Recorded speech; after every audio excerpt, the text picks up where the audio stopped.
अभी हमारे देश में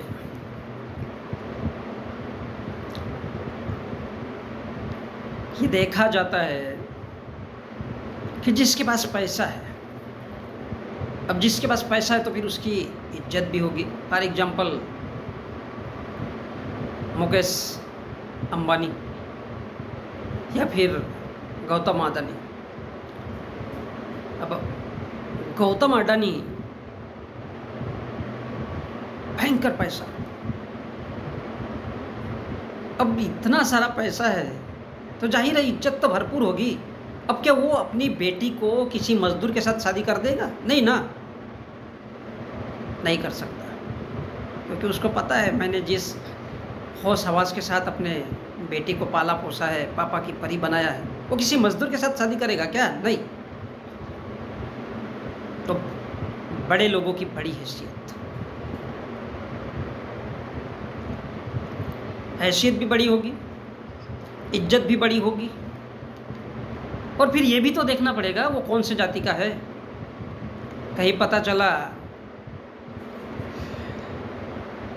चला उसको कि भाई ये वो इस देश का दलित है या इस देश का कोई आदिवासी है। ब्राह्मण थोड़ी ना उसको अपनी बेटी दे देगा। क्यों देगा ब्राह्मण? भाई उसकी तो इज्जत है, वो जाति से ऊंचा है, कर्मों से ऊंचा है, पंडित है, वो इस देश को चलाता है, इस देश का एजुकेशन पावर उसके पास है, हर मंदिर में उसके लोग बैठे हुए हैं। वो क्यों ना जाति देख करके अपनी बेटी का विवाह करेगा? उसको पता है इस देश में जब जाति आई है तो फिर है। अब पैसा भी है उसके पास, और जब पैसा है, इज्जत है, उसके पास अच्छी खासी नौकरी भी है, काहे कि लोगों को सिखाने की, पोथी पुराण ज्योतिष और जाने क्या क्या है, तो जायज़ सी बात है कि उसकी हैसियत भी है, इज्जत भी है, तो वो अपनी बेटी को जाति देखकर शादी करके देता है। शादी का क्या मतलब है? वर अर्थात खरीदने वाला, वधू अर्थात बेचे जाने वाली,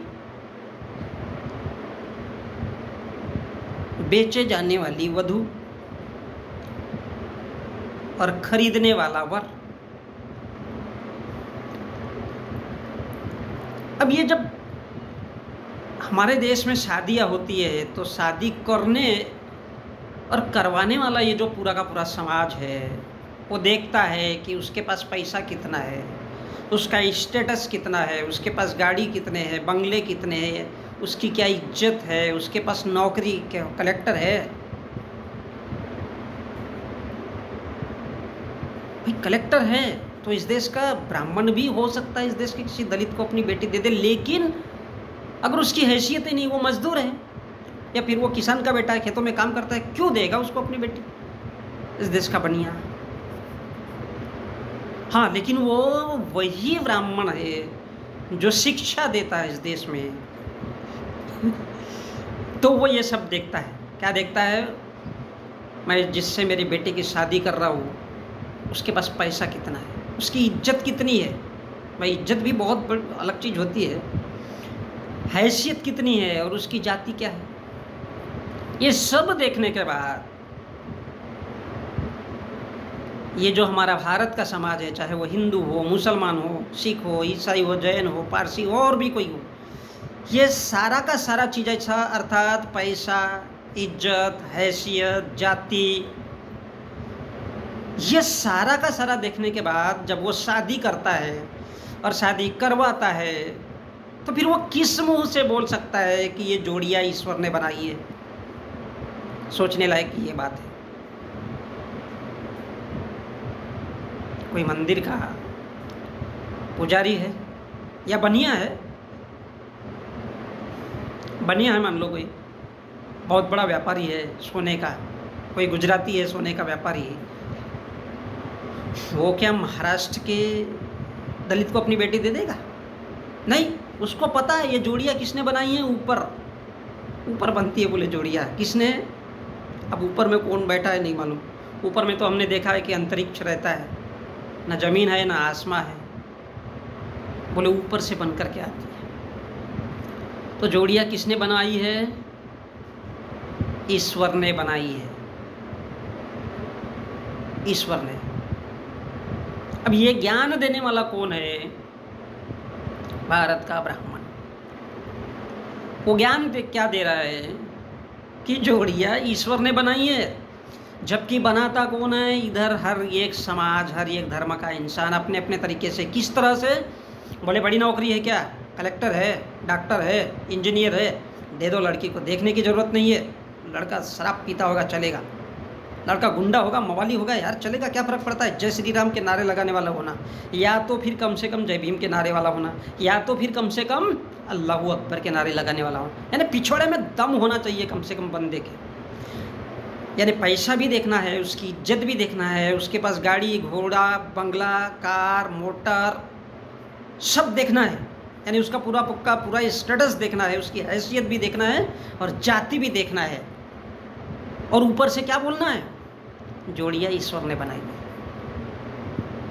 ये भारत में रहने वाले लोग कितने बेवकूफ़ हैं, जो इज्जत भी देखते हैं, जाति भी देखते हैं, स्टेटस भी देखते हैं, उसका धर्म भी देखते हैं, और उसके बाद क्या बोलते हैं कि जोड़ियाँ ईश्वर ने बनाई है। अरे बेवकूफ़ हो, तुम ही तो खुद जोड़ियाँ बना रहे हो, या तो फिर बनने नहीं दे रहे हो, कहीं लव जिहाद लेके आते हो।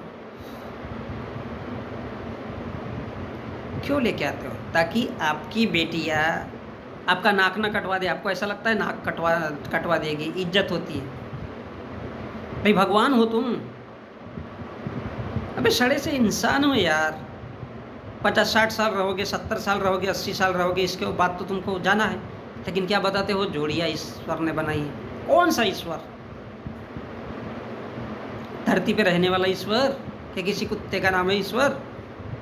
ना ना, बुरा लग जाएगा भाई ऐसा बोलने से, बिल्कुल। तो ये हमारे देश की परिस्थिति है, स्थिति है कि इस देश का हर वो धर्म को मानने वाला इंसान खुद ही पैसा देखता है पहले तो, ताकि उसकी बेटी खुश रह सके या बेटा खुश रह सके। फिर इज्जत भी देखता है, फिर उसके पास नौकरी भी देखता है, फिर हैसियत देखता है, और फिर जाति भी देखता है, और उसके बाद वो शादी जोड़ता है। और फिर क्या कहता है? बदनाम कौन? कालिया खाए और नाम महादेव का। कालिया पहले कोतवाल रहता था और बोले खाता कौन है? तो महादेव खाता है। महादेव कौन? तो भगवान।